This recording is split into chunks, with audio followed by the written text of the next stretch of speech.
पूरी दुनिया में मशहूर, भारत की सबसे बड़ी और पुरानी, राष्ट्रीय और अंतर्राष्ट्रीय पुरस्कारों से सम्मानित नौटंकी लोक संगीत की पहचान गंगा प्रस्तुत करते हैं अपनी नई नौटंकी।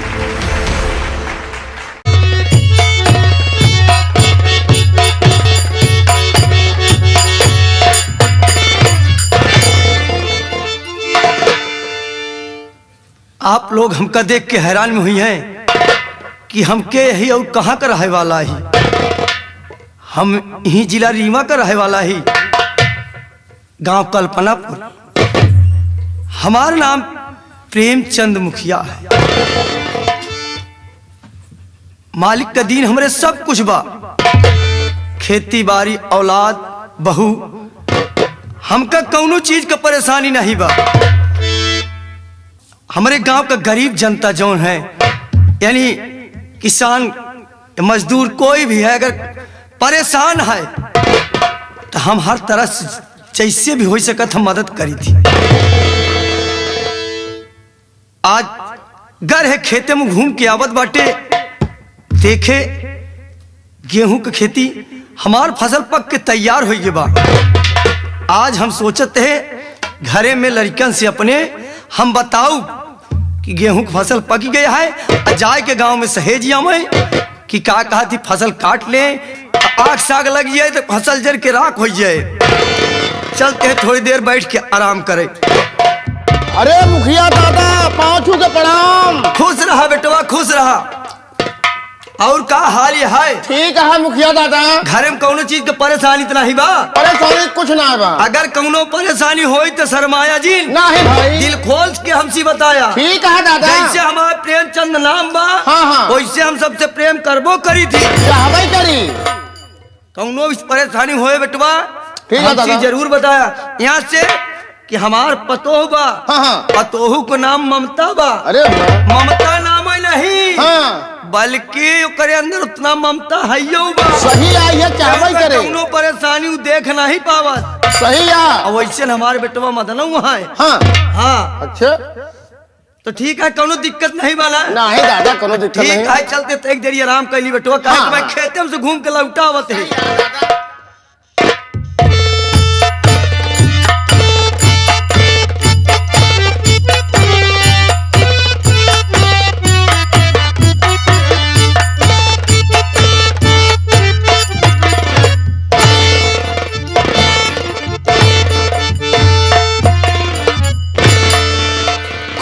दुल्हन, आखिर का बात क्या दुल्हन, काहे बरे आऊ? बाबूजी, मैं आपसे कुछ कहना चाहती हूँ बाबूजी। बोला दुल्हन, क्या कहे चाहती है? अरे हुक्का चढ़ा कर मैं आई हूँ बाबू।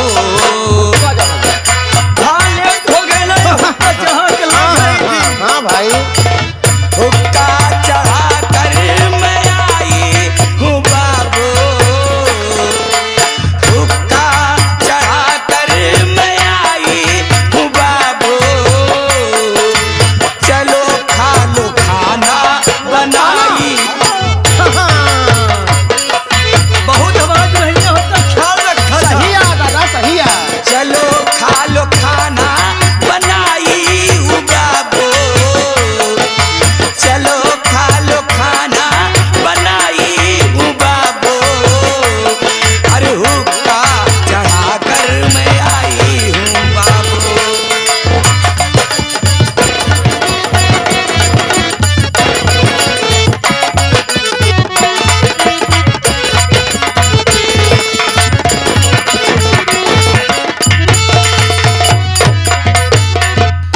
बाबूजी, मैं कब से आपका इंतजार कर रही थी। आप खेतों की तरफ चले गए और आए थके मांदे आप आकर के बैठ गए।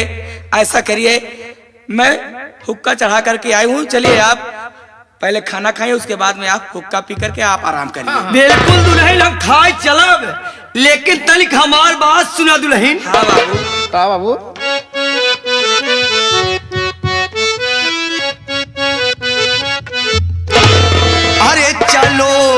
चले करके तुम खाना निकालो। हाँ भाजी। चलो तुम चल करके खाना निकालो।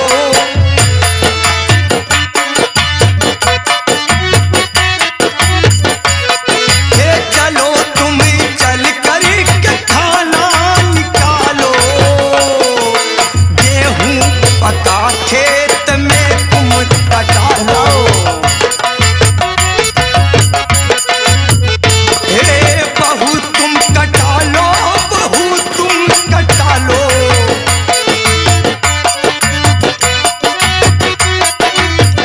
हे बहू तुम कटा लो, बहू तुम कटा लो। गेहूं पका खेत में तुम कटा लो।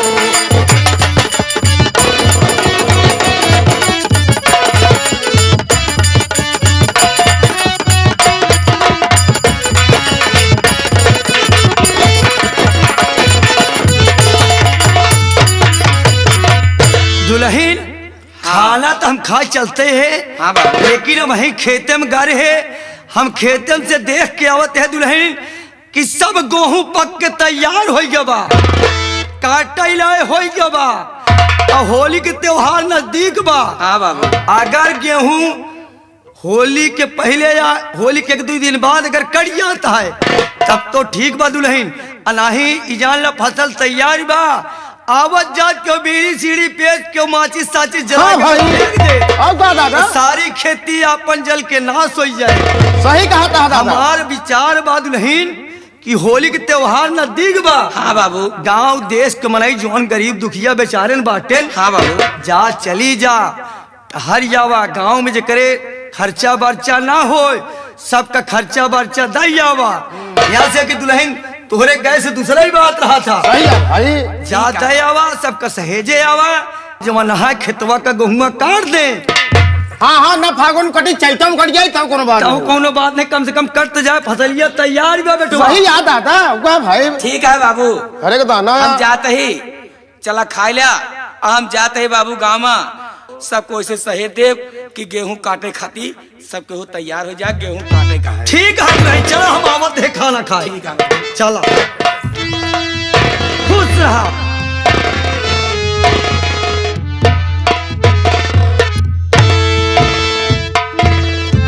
कहा उससे- थे बेटवा? हाँ दादा। भगवान जेकर दे जानता है बेटवा। हाँ दादा। हमारे पतोह हमारे बेटवा की लाई दे। सही कहा था। कहे कि हमारे बेटवा पतोह हाँ हाँ। बहुत बढ़िया इंसान है। अरे भाई। अरे दुल्हनिया हमारे इतनी लिखी है कि हम कहते इतनी हमारे अगर सगी बिटिया हो तो हम का नमायात देखा खेते से लेटाने तनी के हमका बोला बड़े आई गई। वैसे आपका बहुत सेवा है दादा। बहुत सेवा बहुत हो बेटवा। सेवा। आवा चली बात खाई। है गोड़ो हाथ में इज्जत हुई है भाजी। बिल्कुल पूरा सेवा करा दी भैया। हाँ हाँ हाँ। अच्छा है बेटा। तेलो लगावत हुई है। अरे मेरा लड़का खुद तेल लगा के बेटवा मालिश करा था। अच्छा। और का एक मतलब भाजी तेल लगावत हुई है। बहुत मारा तुहार आदत खराब हो जाती बा। काहे? और का ठीक है दादा। देखा बेटवा हम मजाक वजाक करीत ना है। अरे कहिए दादा दादा है हाँ? कोनो बात नहीं। नहीं बेटवा, अब कम से कम उम्र का ख्याल करा करा। सही है दादा। चला आवा चली बेटवा, नहीं दुल्हनिया लखा तो एक बाबू हाँ। आए नहीं। चलो दादा। लेकिन चला चला दादा कुल। अरे भजला प्रभु हरि के नाम, सुगनवा है बिजड़े से उड़ी है।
बढ़िया सुंघाया। सुनाया नहीं सुनाया। हाँ, हाँ, हम गाना। कहते हमसे ज्यादा बदतमीजी न करे, डंडे से मारा। ऐसे तनी कह ले थी। चला वो चली बेटो ना दुल्हनिया बिगड़ जाए। आओ चलिए चलो।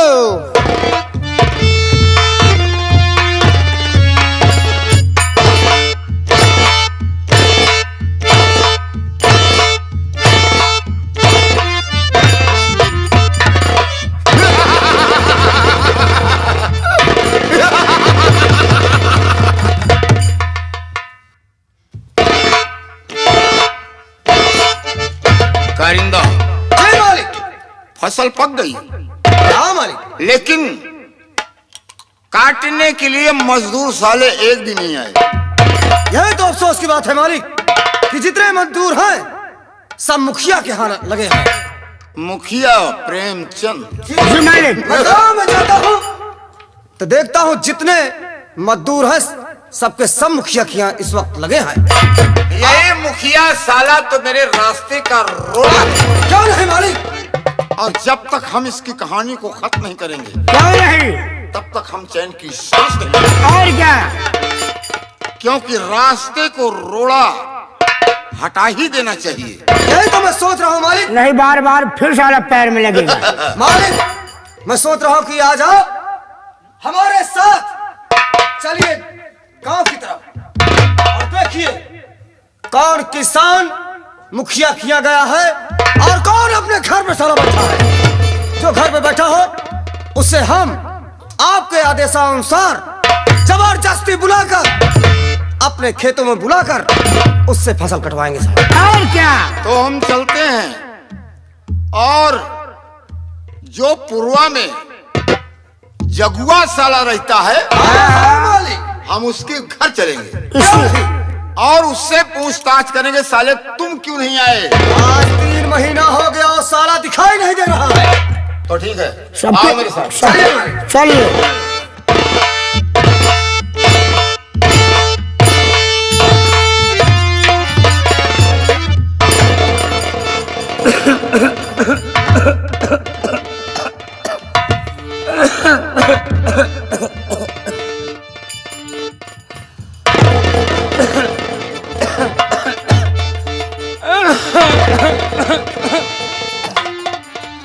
अरे राम,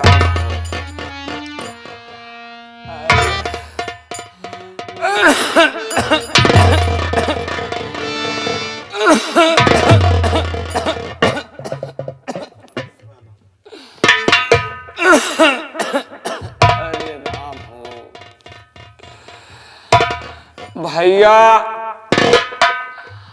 हमार नाम जग्गू किसान है, जिला रीवा, गांव कल्पनापुर के रहे वाला। हमारे पास एक बिटवा है जिसका नाम रोहित बा। का बताई रोहित बिटवा हमार पता नहीं कहाँ है। हमार तबीयत खराब ही है, अब दवा खाई कि ना खाई। हमार बिटवा आवे जब दवा दे तब हम दवा पाऊ भाई। थोड़ी देर अपने बेटौना का इंतजार कैले।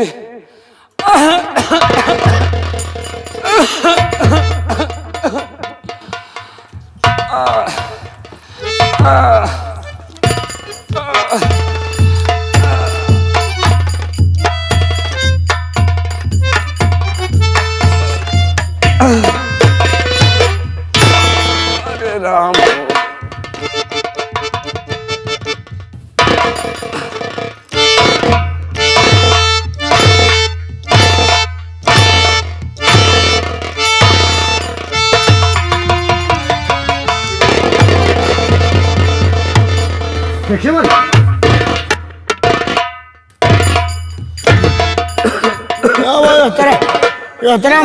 इतना मोटा सा हो जाए कि बतावा, इतना बड़ परिवार में नहीं आए हैं दुआरे पे ससुर पहुरा चुपे काट गया। ये साला चैन की बंसी बजा रहा है। बताओ, सारे मोटासा हो गए सब सारे खाए। और गेहूं की फसल मेरी बेकार हो रही हाँ है। बताओ। हाँ मालिक, यही तो मैं सोच रहा हूँ। आधा गोरू चड्डा, साला इसके सर में लिहाज नहीं है कि जमींदार साहब आए हैं। बारिश बॉल सब रवाई की टूटी जाती है हाँ?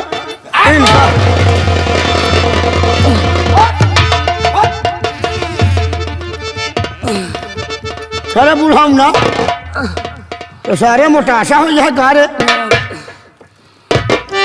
ऐसा चार पाई पे बैठा जाना है तो चार पाई से नीचे तू उतरा नहीं, चार पाई यही सारा से उतरा नहीं, पास तेरे खड़ा है जमींदार है। तुझको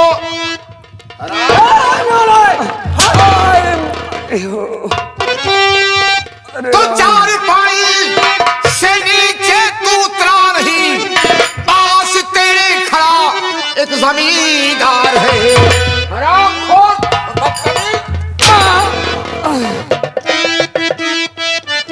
शर्म खाया नहीं, बाजी तू बेशर्म, मार हंटर से चमड़ी तेरी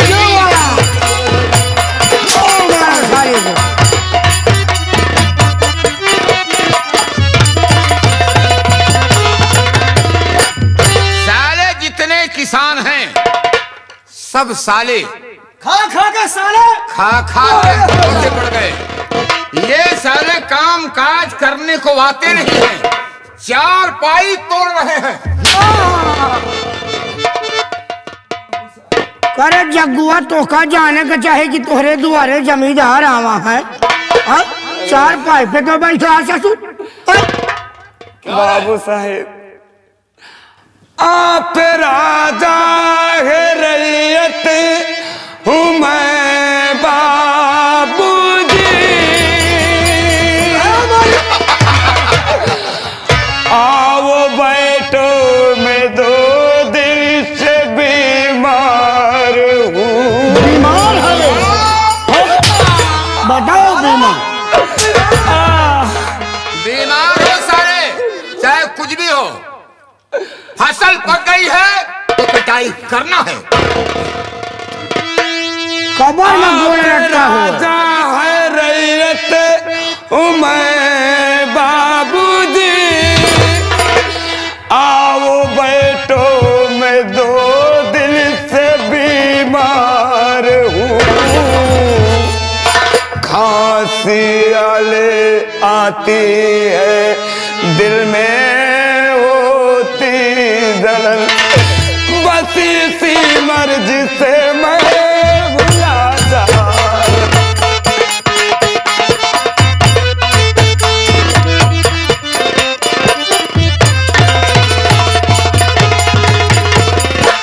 बाबू साहब हरामखोर काम करता है लेकिन मुखिया क्या, हरामखोर मुखिया के यहाँ काम करता है और हमारे यहाँ काम करने के लिए साले बीमार हो जाता है।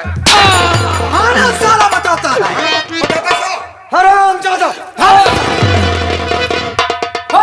और रहे भूलना हट सारे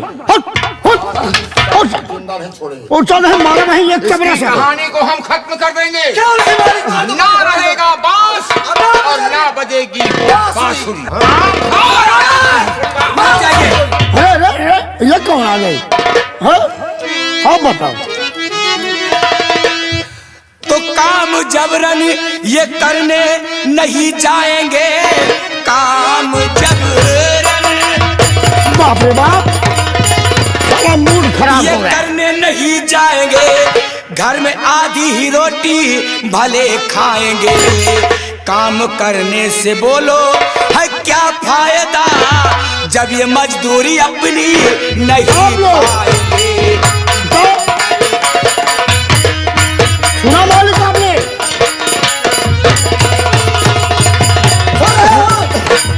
बोलिए ठाकुर साहब, आप जबरदस्ती किसी से काम नहीं करा सकते गरीबों से, समझ गए आप? ये बात हाँ तो कहने का मतलब तू रुपए वाली हो गई, मेरे सामने रुपए वाली हो गई और काम करवा कर तू पैसा देती है।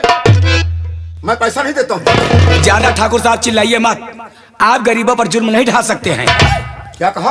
क्या तुम यहाँ के मसीहा हो गए हो ए, ज्यादा चिल्लाओ मत, मैं कुत्तों के मुंह नहीं लगती हूँ। अरे और मैं औरतों के मुंह नहीं लगता हूँ। नहीं लगते हो तो सीधे यहाँ से चले जाइए, समझ गए? और नहीं गया तो नहीं जाओगे क्या करोगी तुम? तो भी गरीबों को आप सता भी नहीं सकते हैं ठाकुर साहब। ये सारा काम करने जाएगा। आप नहीं जानते हैं मैं कौन हूँ। यही लगाने जाए साहब। यही तो मैं सोच रहा हूँ। सोच रहे हो? हाँ। तो सुनिए, बताओ। नाम ममता मेरा, मुखिया मेरे ससुर, नाम ममता, इसीलिए सारी आई। मुखिया मेरे ससुर, बांटने दुख गरीबों का आई हूँ मैं। हाँ हाँ, अरे आप ऐसा कभी कर और सकते नहीं, हुक्म अपने ससुर का मैं पाई।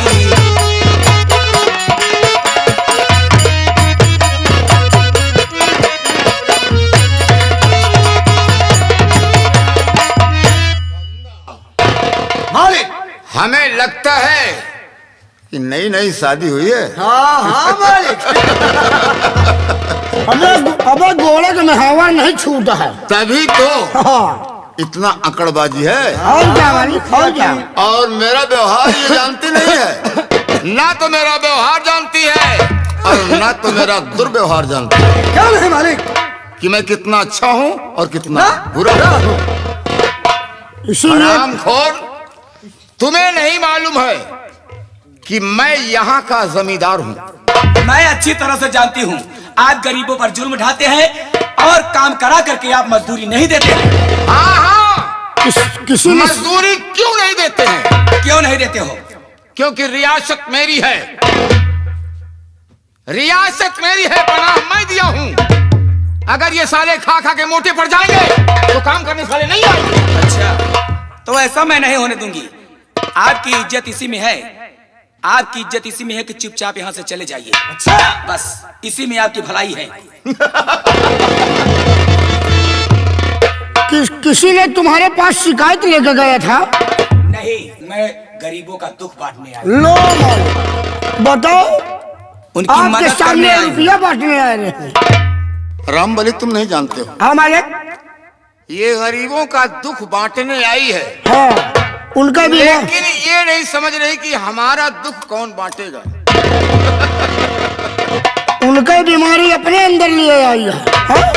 बीमार में है खुशबू तू। अब ठीक है, जा तो रहा हूं, नई नवेली हो जा तो रहा हूं, लेकिन सोच लेना मैं सोच ली हूँ कि मेरा नाम जमींदार जालिम सिंह। जमींदार जालिम सिंह, मैं धमकियों से डरने वाले में से नहीं हूँ। मेरा नाम ममता है, मैं मरने और जीने का परवाह नहीं करती हूँ, समझ गए आप? तो ठीक है, अगर तुम मरने जीने की परवाह नहीं करती हो तो मैं भी मरने जीने का परवाह नहीं करता। ठीक है,